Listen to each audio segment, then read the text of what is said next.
Philippians chapter 2.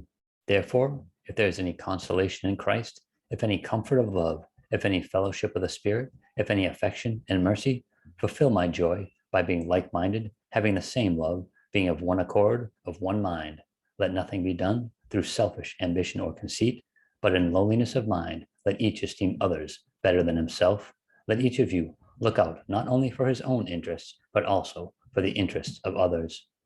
Let this mind be in you, which was also in Christ Jesus, who, being in the form of God, did not consider it robbery to be equal with God, but made himself of no reputation, taking the form of a bondservant and coming in the likeness of men. And being found in appearance as a man, he humbled himself and became obedient to the point of death, even the death of the cross.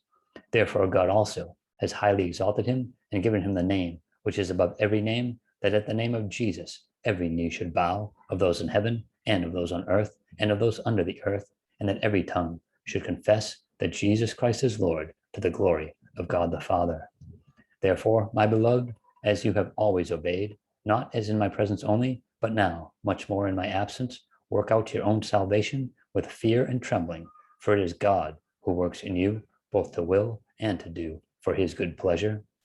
Do all things without complaining and disputing, that you may become blameless and harmless, children of God, without fault, in the midst of a crooked and perverse generation, among whom you shine as lights in the world, holding fast the word of life, so that I may rejoice in the day of Christ, that I have not run in vain or labored in vain. Yes, and if I am being poured out as a drink offering on the sacrifice and service of your faith, I am glad and rejoice with you all. For the same reason, you also be glad and rejoice with me. But I trust in the Lord Jesus to send Timothy to you shortly, that I also may be encouraged when I know your state. For I have no one like-minded who will sincerely care for your state, for all seek their own, not the things which are of Christ Jesus.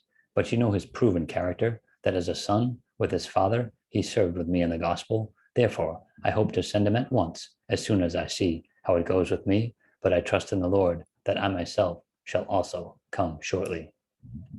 Yet I consider it necessary to send to you Epaphroditus, my brother, fellow worker, and fellow soldier, but your messenger, and the one who ministered to my need, since he was longing for you all, and was distressed because you had heard that he was sick. For indeed, he was sick almost unto death, but God had mercy on him, and not only on him, but on me also, lest I should have sorrow upon sorrow.